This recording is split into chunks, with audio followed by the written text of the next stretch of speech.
Bienvenidos al programa internacional La Voz del Consolador. En todas las épocas, Dios se ha comunicado con sus hijos. Y hoy nos llega nuevamente la Voz del Consolador, en el espíritu y la voz del pastor Andrés Portes.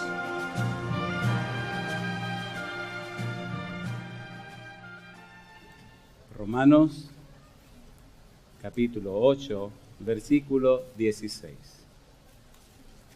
Dice la palabra de Dios, Romanos 8, 16.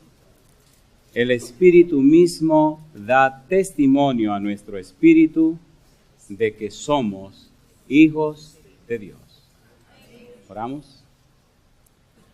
Querido Padre Celestial, gracias por estar con nosotros en esta hora. Gracias, Señor, por la compañía de los ángeles y la presencia del Espíritu Santo.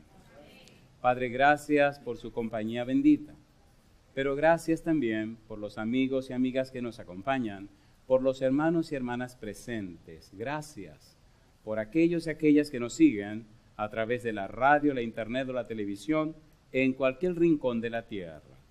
Que ellos y ellas sean bendecidos también. En esta hora, Dios, le rogamos que su Espíritu Santo nos traiga palabra de vida para la vida eterna. Que recibamos la palabra de Jehová, que vive y permanece para siempre.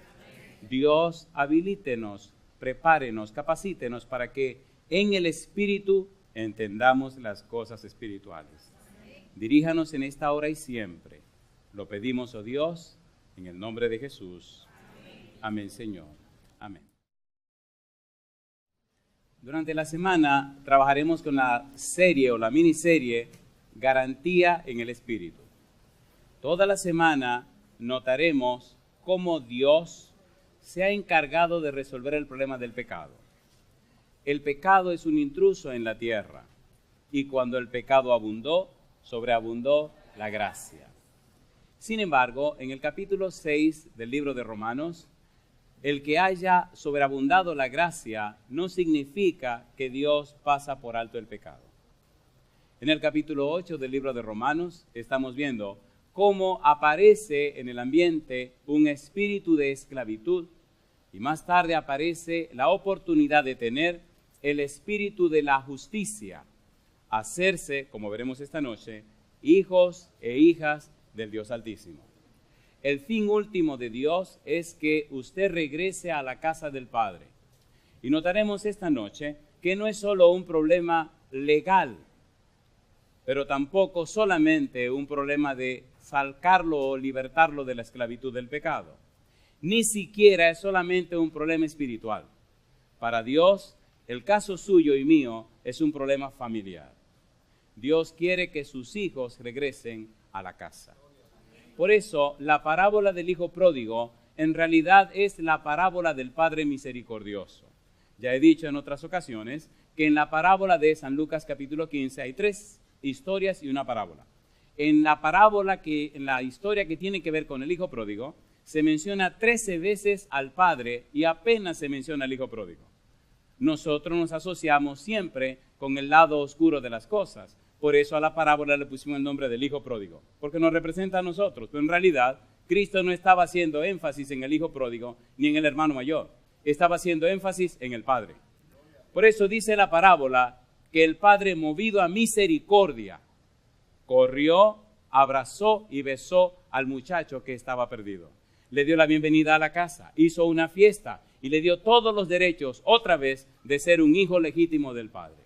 Ese es el punto. Dios quiere que usted regrese a la casa del Padre. No es un asunto nominal, no es un asunto corporativo, no es un asunto religioso, compadre. Es un asunto familiar. Dios quiere que sus hijos y sus hijas regresen a la casa del Padre. Por eso el asunto de la salvación no es un asunto nominal, no es un asunto de una corporación, es un asunto personal. La salvación, como hemos dicho, San Lucas 2, Lucas 19, es una persona y la persona se llama Cristo Jesús. Si usted tiene a Jesús, tiene la salvación. Si no tiene a Jesús, no importa cuán religioso usted sea, no tiene la salvación. De hecho, hay personas muy religiosas, muy devotas, muy fervientes y fervorosas, inclusive hacen milagros y hacen maravillas y cuando Cristo venga no entrarán al reino de los cielos. ¿Cómo es eso? San Mateo capítulo 7. San Mateo capítulo 7 nos presenta un cuadro peligroso que da dolor de cabeza. Cuando Cristo venga, personas reclamarán lo siguiente. San Mateo capítulo 7, versículo número 21. Dice la Biblia, el Señor Jesús expresa, no todo el que me dice, Señor, Señor, entrará en el reino de los cielos, sino el que hace la voluntad de mi Padre que está, ¿dónde? En los cielos. Muchos, no pocos, no algunos, muchos me dirán en aquel día, Señor, Señor, ¿no profetizamos en tu nombre? Si traducimos esa frase, pudiéramos decir, ¿no predicamos en tu nombre? Y sigue diciendo, ¿no profetizamos en tu nombre? ¿Y qué más? Y en tu nombre echamos fuera demonios. ¿Y qué más? Y en tu nombre hicimos muchos milagros. Y ahora Jesús le responde, y entonces les declararé, nunca os conocí, apartaos de mí, hacedores de maldad. ¿Cómo puede ser una maldad un milagro? ¿Cómo puede ser maldad sacar demonios? ¿Cómo puede ser maldad predicar el evangelio? ¿No le parece curioso? ¿Le parece o no le parece curioso? A ver, ¿sí o no?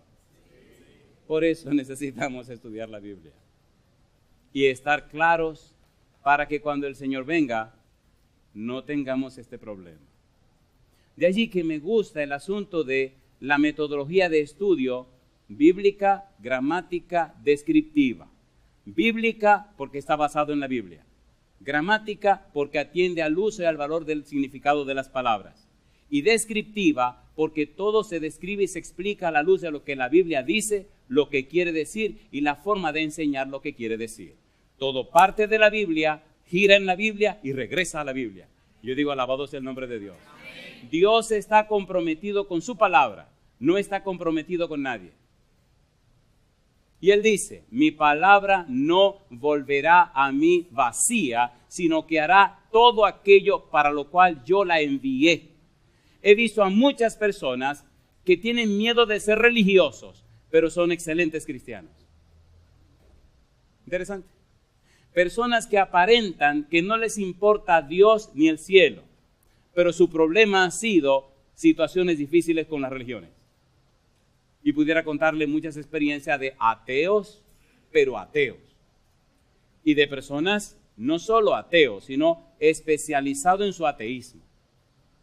Y cómo la Biblia, la palabra de Dios, ha encendido en ellos la flama de la fe y han regresado otra vez a las manos de Cristo Jesús.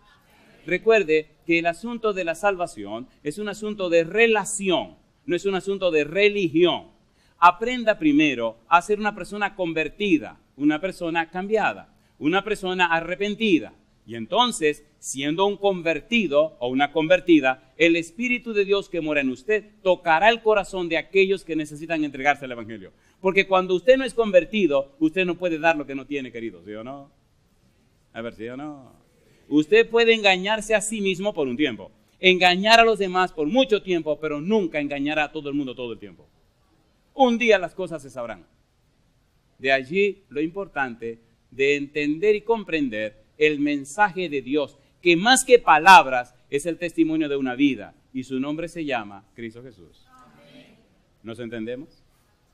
Por eso debemos comprender qué quiere decir el apóstol Pablo de que el Espíritu nos hace hijos de Dios. ¿Qué significa hijos de Dios? ¿A qué se refiere hijos de Dios? Bueno, por amor a los que no han venido las noches anteriores, hagamos una breve introducción de lo que ya hablamos.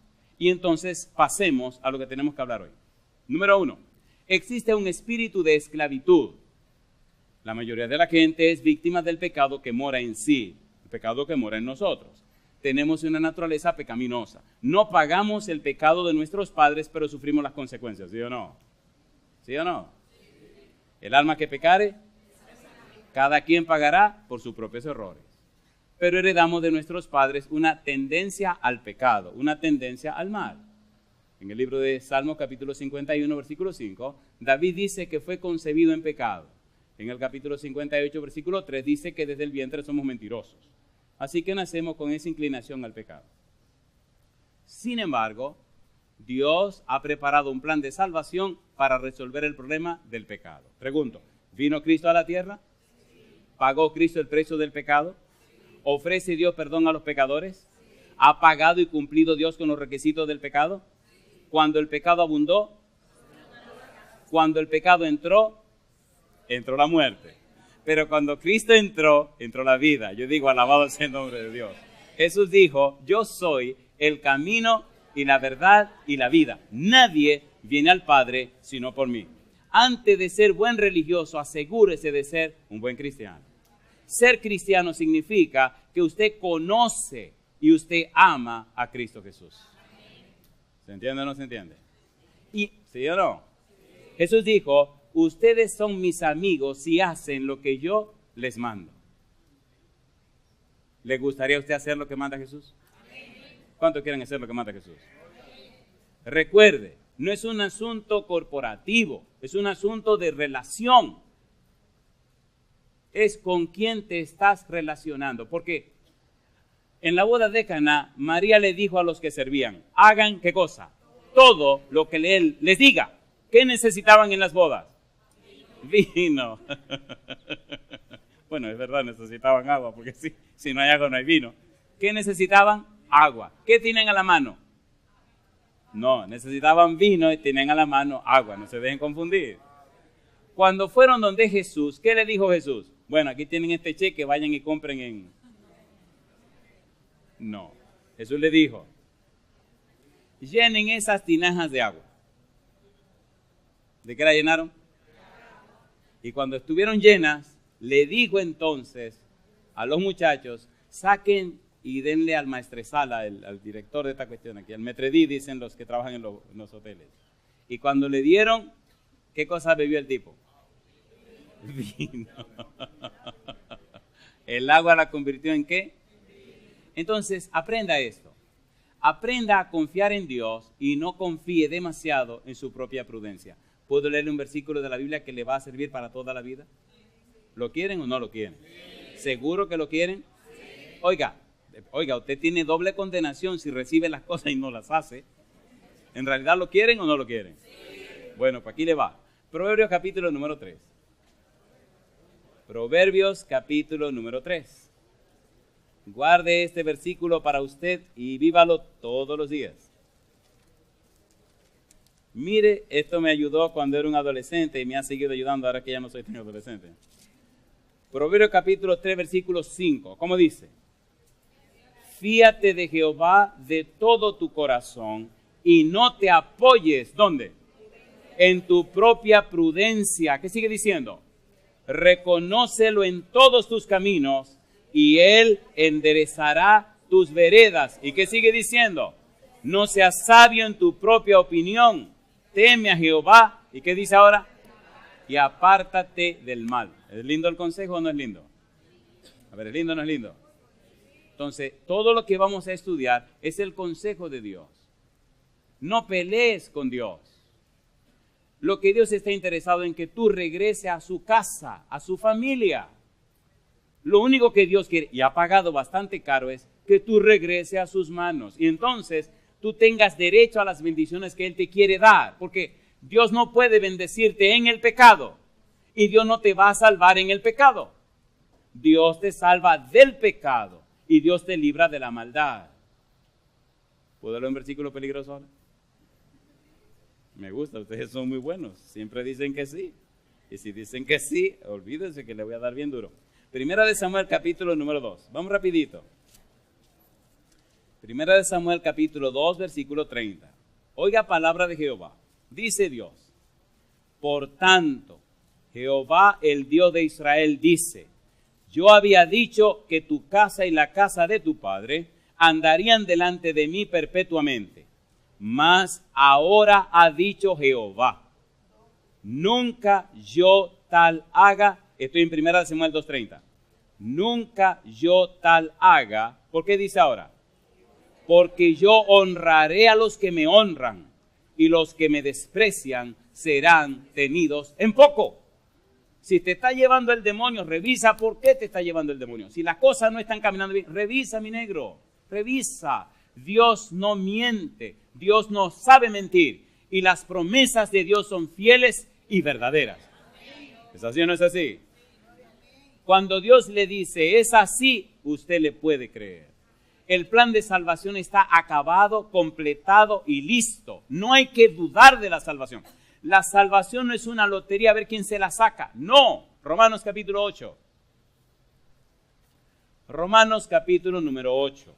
Oiga, usted como que me quiere convencer de algo. Sí, quiero convencerte que eres un candidato para ser un hijo o una hija de Dios. Y usted me dirá, yo pensé que lo era. Yo te contestaré, si no tiene tu nombre en el libro de la vida, querido, no lo eres. Romanos capítulo 8, versículo número 33. ¿Qué dice? ¿Quién acusará a los escogidos de Dios? Dios es el que justifica. ¿Quién es el que condenará? Cristo es el que murió, más aún, el que también resucitó, el que además está a la diestra de Dios, el que también, ¿qué cosa dice? Intercede por nosotros. En otras palabras, nadie te puede condenar si entregas tu vida en las manos de Cristo Jesús. ¿Tiene sentido o no tiene sentido? Por esa razón debemos entender la dinámica de Dios, los principios de Dios, y es saludable aprender a hacer decisiones basados en los principios divinos, no en los sentimientos humanos. ¿Se entiende la diferencia? Dios no está bregando con sentimientos. De hecho, a Dios no le gusta mucho la cuestión de los sentimientos. A Dios le gustan los principios. ¿Vino Cristo a la tierra o no vino? ¿Sabía que lo iban a crucificar o no lo sabía? ¿Sabía que venía un baño de sangre sobre él, sí o no? ¿Dios marcha atrás? ¿Dios marcha al frente? En Getsemaní, ¿cuántas veces oró a Dios? Pero a 3 veces dijo, no se haga mi voluntad, sino la tuya. No había otra forma de que usted y yo regresáramos al Padre. Y si Cristo se mantuvo firme, a pesar de lo que le venía encima, oiga, mi hermano, ¿cómo que usted está dudando de entregarse al Señor? ¿Qué le pasa? Dios dio todo lo que tenía. Romanos 8:32 dice, el que no escatimó ni aún a su propio Hijo, sino que lo entregó por todos nosotros, pregunta, ¿cómo no nos dará juntamente con Él todas las cosas? ¿Por qué nos faltan todas las cosas? Posiblemente porque no tenemos al dueño de todas las cosas. ¿Sí o no? ¿Sí o no? Y el lío es que queremos ser religiosos pero no cristianos. Y vivir una vida doble. El día del culto somos muy buenos, el día de no culto somos muy malos. ¿Qué relajo es este? Deje tranquilo, usted no va a relajar a nadie. Déjese de eso. Déjese de eso, déjese de eso. Dios es Dios. El apóstol Pablo en el libro de Romanos trata de hacernos comprender el trato que Dios le da a sus hijos. Por ejemplo, en el capítulo número 8, el apóstol Pablo nos enseña la relación entre la carne y el espíritu. Y utiliza para la palabra hijo 2 palabras que, aunque se traducen hijo, cuando usted las analiza, descubre que tienen un valor distinto. Por ejemplo, no es lo mismo un hijo chiquito, pequeño, un niño, que un hijo adulto. De allí la importancia de comprender la relación de hijo con relación a lo que Dios quiere. Usted es hijo de Dios, usted es hijo de Dios. Cuando usted acepta al Señor Jesús y sale de estar dominado por el espíritu de esclavitud y se convierte entonces en un esclavo de la justicia, en otras palabras, cuando usted se convierte en un hijo de Dios, en una persona que ahora pertenece a Dios, comienza entonces un proceso de trabajo en la vida suya. Mire qué hermoso, el apóstol Pablo explica todo esto. Agarre su Biblia, comencemos ahí. Romanos capítulo número 8, versículo 16. Dice el 16, el Espíritu mismo, ¿qué cosa? Da testimonio a nuestro espíritu de que somos, ¿qué dice?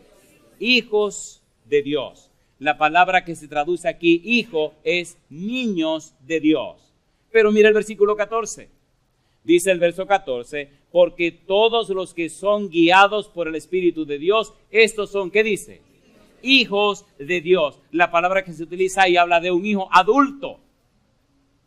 El Espíritu da testimonio que somos hijitos de Dios. Y el 14 dice, y a los que el Espíritu dirige son hijos adultos de Dios. ¿Por qué hijos adultos? Porque si usted se entrega a Dios, usted tiene que tener plena conciencia de lo que está haciendo. A Dios no le gusta que por emoción usted se decida por Él. Ni le gusta que por sentimiento se decida por Él. Porque toda decisión basada en sentimientos o emociones no es duradera. ¿Sí o no? ¿Sí o no? Cuando usted le mueven los sentimientos y toma decisiones, no hay seguridad ni garantía que usted permanecerá firme.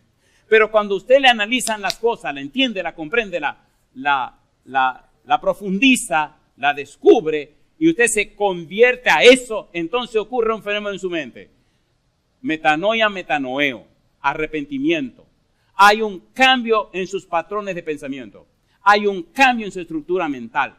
Hay un cambio en su forma de ver las cosas. Y cuando ese cambio ocurre en la mente, cuando eso se rompe en la mente, no hay diablo que lo separe de Cristo Jesús. Eso se llama arrepentimiento. Un cambio profundo en la mente. Un cambio, una transformación de la mente. Cuando yo llegué a esta casa, a esta iglesia, Gagarín, éramos adolescentes. Oye, en estos días estaba recordando todas las barbaridades que hacíamos con el equipo, ¿te acuerdas? Este muchacho, bueno, perdonen. Este muchacho, ¿no? Este muchacho que está aquí, teníamos un equipo, el equipo de aquí de la iglesia de Gascue. ¿Te acuerdas de eso, no? En estos días fui a jugar Gagarín y se me olvidó que tenía 54 años. Y andaba con mi hijo que está grandote. ¿Qué me acordaba yo de que este cuerpo ya no es lo de la historia del pasado? Y salí corriendo y hice toda la bobería que así cuando terminé, solté la pelota, mamacita. Me pasé como 4 días sin poder dormir del dolor. Pero cuando yo vine a la iglesia y lo encontré a ellos, le di mi corazón al Señor. Y Dios hizo un cambio en mi vida. Y ha hecho cambio en la vida de miles y miles de personas en toda la tierra. La gente sabe si usted conoce a Dios o no lo conoce. La gente sabe si lo suyo es un asunto de pasatiempo o un asunto. Oye, déjese de eso. Esto ya hablaba con mi hijo y le dije, Tito, qué lindo es volver a la iglesia donde uno creció y nació y verle la cara de frente a la gente. Mira este bandido que acaba de llegar. No, pero un momento. Y lo curioso es que después de bautizarme aquí, Dios me permitió ser el pastor de mi iglesia. Ir a pedir consejo a la gente, porque había muchas cosas que iba a saber. Hace 25 años, Gagarín. Y parece que fue ayer. Alguien dijo que 20 años no es nada, pero 25 son bastante, ¿no? Mire qué cosa linda es la Biblia.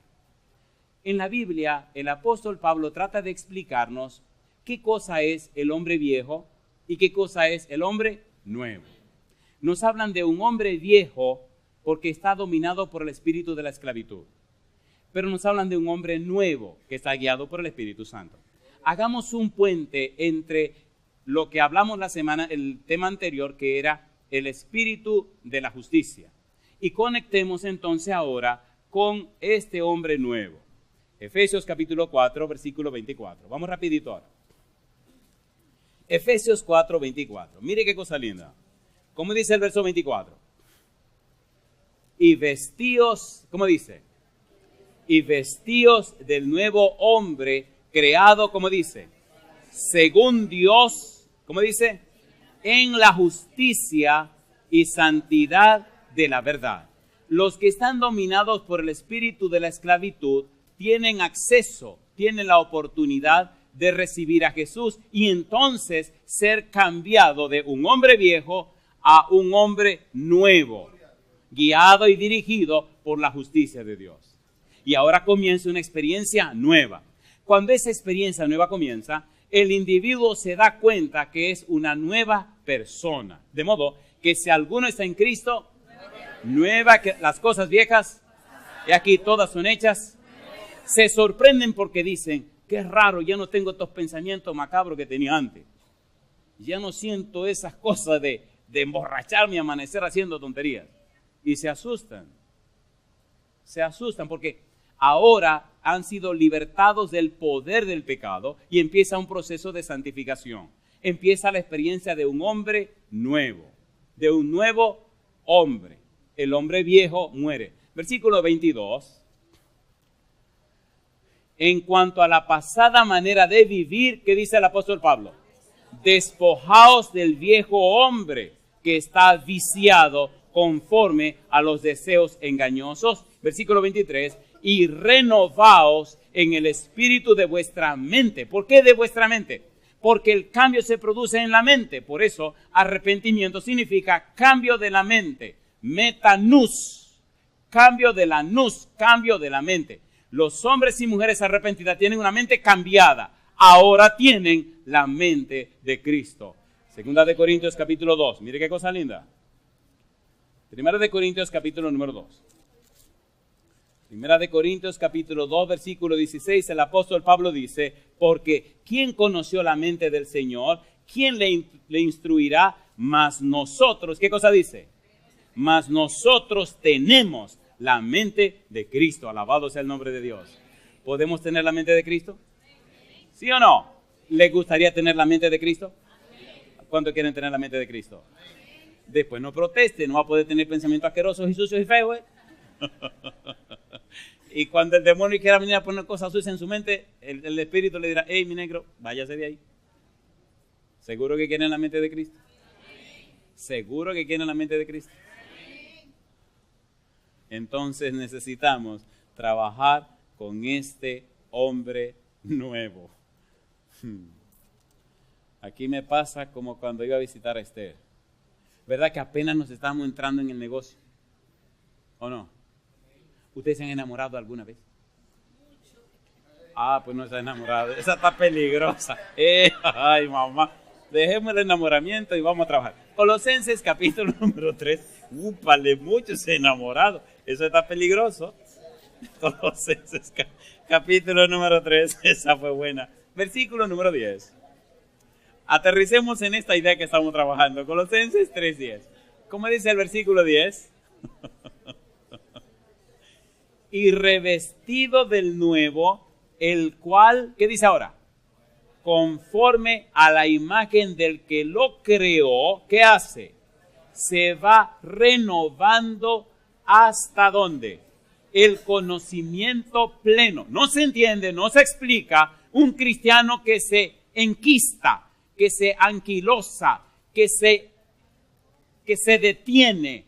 No se entiende la vida de un cristiano como un lago, como una laguna, como un pozo donde el agua se pudre. No, la vida del cristiano es como un río que corre y corre y siembra y da vida. ¿Sí o no? Pueden poner un dedito ahí y podemos ir a otro lado para explicar lo que estoy diciendo. Ponga un dedito ahí y vamos entonces un poquito más atrás a 2 de Corintios capítulo número 3. ¿Qué usted nos quiere decir, pastor? Mire cómo es la vida del cristiano. La vida en Cristo, la vida de una persona convertida. 2 de Corintios 3:18, ¿cómo dice? Por tanto, nosotros todos, ¿qué cosa dice? Mirando a cara descubierta, como en un espejo, la gloria del Señor. ¿Qué dice la Biblia ahora? Somos transformados. ¿De qué manera? De gloria en la misma imagen, como por el Espíritu del Señor. La vida del cristiano es un crecimiento constante. Transformados, metamorfosis. La oruga, el gusano, se convierte en una mariposa. La mariposa jamás podrá ser gusano. ¿Sí o no? ¿Sí o no? ¿Sí o no? ¿Verdad que hay cristianos que vuelven a ser gusanos? Entonces no hubo renovación, no hubo transformación, no hubo metamorfosis. ¿Cómo es posible que un cristiano sea la misma cosa todo el tiempo?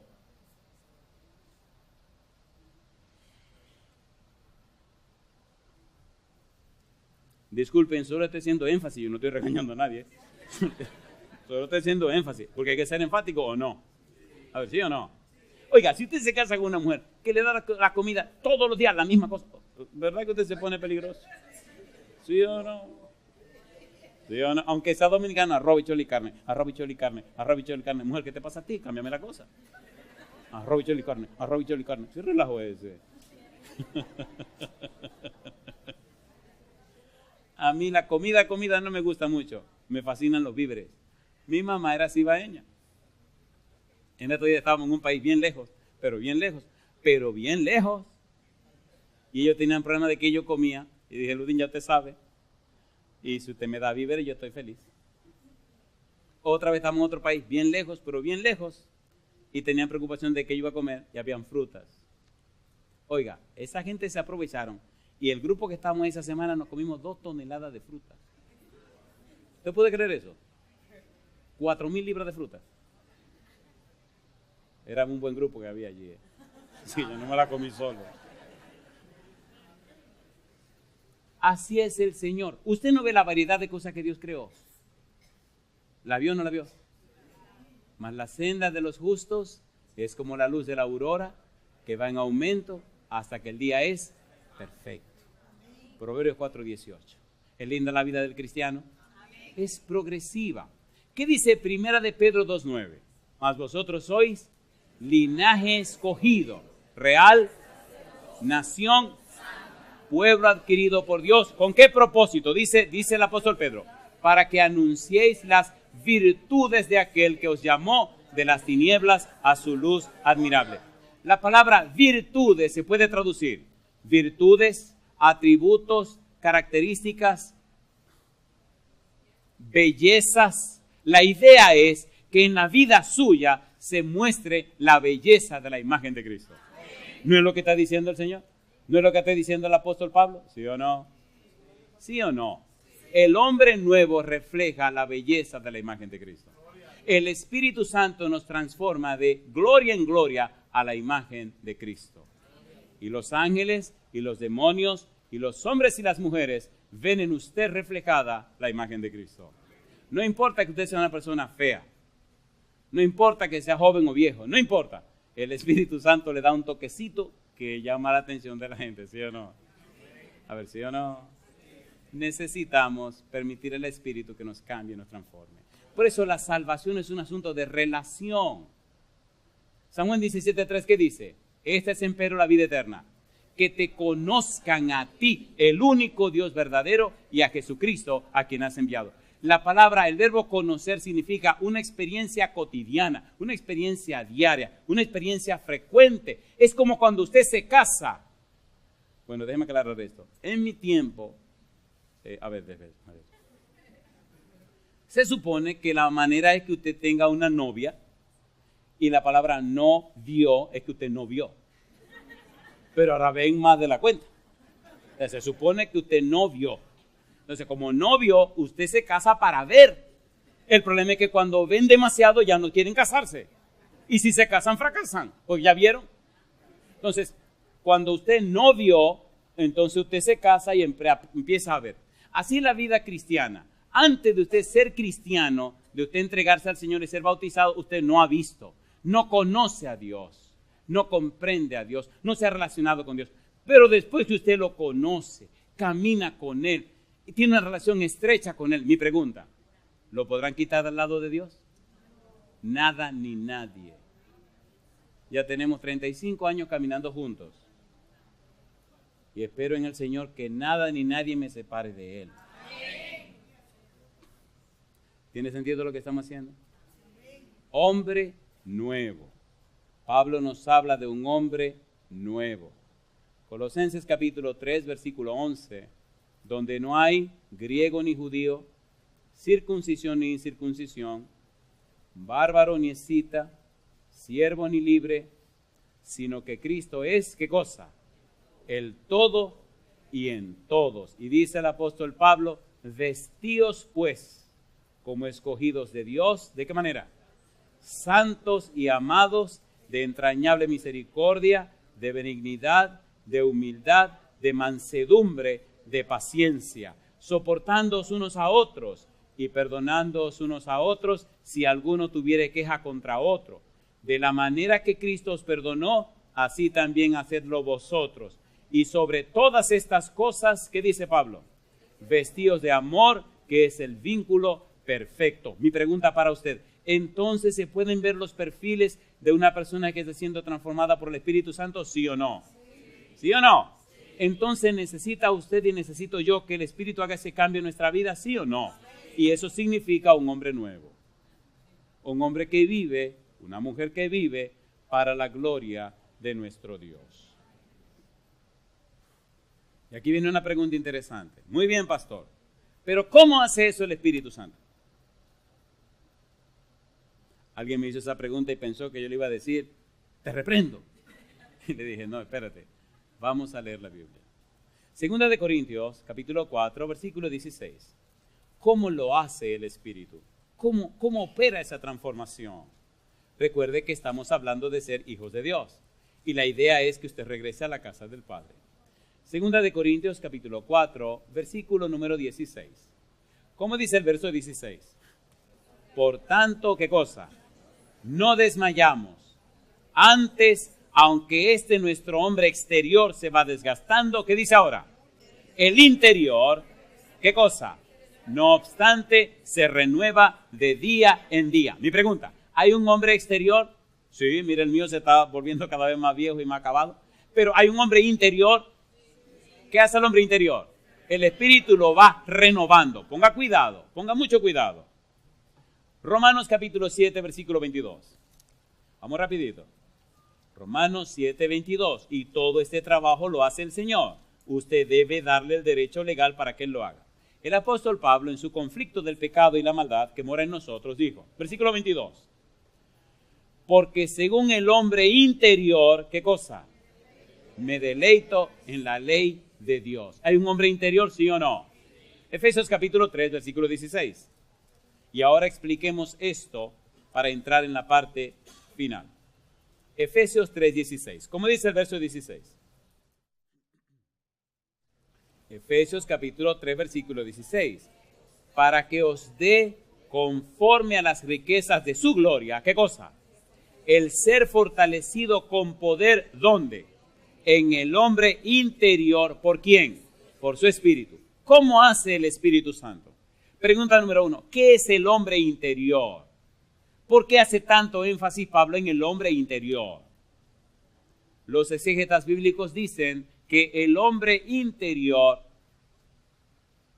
representa nuestro ser intelectual y nuestro ser espiritual. ¿Qué representa el hombre interior? Nuestro ser intelectual y nuestro ser espiritual. ¿No se han dado cuenta que estamos leyendo versículos de la Biblia? A ver, ¿sí o no? Conectando versículos de la Biblia, explicando versículos de la Biblia, definiendo palabras. ¿A dónde estamos hablando? Aquí.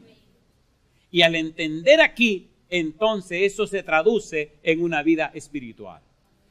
El ser interior, el hombre interior, el ser intelectual, constituye, representa, está conformado por la mente, la voluntad y la conciencia. ¿Qué cosa está representado allí?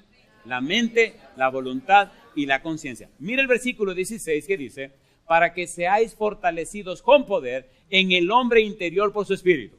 Fortalecido con poder, fortalecido, krataió, con poder, dinamis, para que tengan potencia y dinamismo en la mente, en la voluntad y en la conciencia. Los asesinos en serie, los criminales más malos, tienen una conciencia completamente anulada. Pasan desde el sótano de su vida a la acción sin un filtro. El Espíritu Santo promete preparar y equipar el filtro, que es la conciencia, para que te cuide del sótano, fortalecer tu voluntad y aclarar tu mente. Cuando una persona es cristiana, ha nacido de nuevo, el Espíritu Santo mora en la persona y el Espíritu Santo le revela y le enseña las cosas profundas de Dios y le habilita la mente para entrar en conocimientos que ojo no vio, ni oído yo, ni han subido en pensamiento de hombre. Por eso no se entiende por qué el mundo está lleno de tantos cristianos y cada vez hay más tinieblas en la tierra. ¿Cómo se explica eso? ¿Cómo se entiende que el mundo se está yendo a pedazos cuando hay tanta gente que dice que son cristianos? Por favor, recuerden que yo no estoy regañando a nadie. Solo estoy haciendo énfasis. ¿Me están entendiendo? ¿Se entiende o no se entiende? Nos vemos. Hay que aclarar las cosas, no sea que alguien se ofenda. Usted me ofendió. ¿Por qué te ofendí, mi negro? Me habló muy fuerte. Y no me gusta ni que mi mamá me hable fuerte. ¿Pero entendiste o no entendiste? Sí, entendí, pastor, entendí. Veamos un pasaje de la Biblia. Primera de Corintios. El lío de esto es que cuando uno se emociona más, el tiempo se acaba. Primera de Corintios, capítulo número 2. Mire por qué es tan importante esto del Espíritu Santo, que fortalezca nuestro ser interior, que fortalezca nuestra mente, voluntad y nuestra conciencia. Primera de Corintios, capítulo número 2, el versículo número 9. ¿Cómo dice el versículo 9? Antes bien, como está escrito, cosas que ojo no vio, ni oído oyó, ni han subido en corazón de hombre, son las que Dios ha preparado para los que le aman. ¿Y qué dice el versículo 10? Pero Dios nos las reveló a nosotros por el Espíritu, porque el Espíritu todo lo escudriña, aún ¿qué cosa? Lo profundo de Dios. Entonces usted necesita entregarse a Jesús para que tenga Jesús el derecho legal de colocar el Espíritu Santo en usted. Al estar el Espíritu Santo en usted, el Espíritu lo capacita para aprender cosas que ojo no vio, ni oído oyó, ni han subido en pensamiento de hombre. Porque el Espíritu escudriña lo profundo de Dios y puede enseñarle a usted lo profundo de Dios. ¿Se entiende o no se entiende? ¿Se entiende o no se entiende? ¿Cómo que un estudiante cristiano tiene malas calificaciones? ¿Eso es un pecado? Ay. Se me zafó, ¿eh? ¿Es verdad o no es verdad?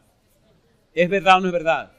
Hay un pensamiento en uno de nuestros libros que dice: el estudio sistemático y frecuente de la palabra de Dios crea una memoria más retentiva y poderosa. Si usted está yéndole mal en la calificación, usted no está estudiando la Biblia. Ah, espere, yo tengo 3 hijos en mi casa, ¿eh? Y le paso la raya, la negrita, digo, mi negra, sí papi, estoy estudiando la Biblia. La ventaja de allá es que cuando usted estudia mucho la Biblia, la mente se le despierta y tiene buenas calificaciones, el gobierno le da y le da y le da. Y ella dice, papi, me dieron más este semestre. Y después viene y me dice, me sobró, ¿qué hago con este dinero? Digo, métalo al banco. Papi, pero que mira. Digo, mi negra, estate tranquila, sigue metiendo al banco. Pero yo no le tengo que dar nada. ¿Cuál es la razón? Está leyendo la Biblia. O usted dirá, ay, qué lindo, lindo. Usted no sabe lo que me costó a mí eso. Por cada 3 capítulos de la Biblia le daba $1. Y había meses que yo no sabía cómo iba a hacer porque ahí va que el presupuesto de la familia. Y agradezco a Dios, mi querida esposa. Son muy chismosos. Mira, todo el mundo quiere que siga haciendo el cuento.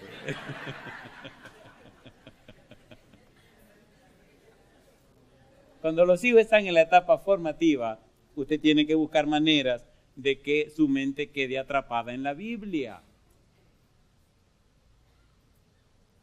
¿Por qué? Josué 1:8, vamos. Mire por qué. Quiera Dios que usted se deje convencer, porque eso cambiará el rumbo de la vida de sus hijos. Josué 1:8. ¿Qué dice Dios acerca de la Biblia? Mire qué cosa linda. Oh, si usted está grande y viejito también funciona, usted también puede leer la Biblia, no se preocupe. Josué 1:8. ¿Qué dice el verso 8? Dice Dios a Josué, nunca se apartará de tu boca este libro de la ley, sino que de día, ¿y qué más? Y de noche meditarás en él para que guardes y hagas conforme a todo lo que en él está escrito, porque entonces harás prosperar tu camino. ¿Y qué dice ahora? Y todo te saldrá bien. Si todo le está saliendo al revés, usted no está leyendo la Biblia. Si la cosa, usted no está leyendo la Biblia. Ahí, mamá. Dejamos eso tranquilo y terminamos con el sermón. ¿Tiene sentido o no tiene sentido? Si usted ama a sus hijos, haga un trato con ellos. Mi trato fue, vengan acá, y los senté en el frente, estaban chiquitos todos. Quiero hacer un trato con ustedes. Sí, papi. Quiero que lean la Biblia, pero le voy a pagar por leerla. Y me miraron y se miraron ellos como, este relajo, este tipo no quiere relajar a nosotros. Dije, no, sin relajo. Por cada 5 capítulos que leen le doy $1. Y dice Andresito, no, esos son muchos capítulos. Digo, mira, tú te estás tranquilo, ese era el más grande. Dice, 5 no. Y entonces, mira la más chiquita, a la de en medio, y la de en medio me mira, esa siempre me quiere defender. Y dice, Tito, 5 está bien. Dice, nena, no, 5 no, 5. ¿Sabes que son 5 capítulos por $1?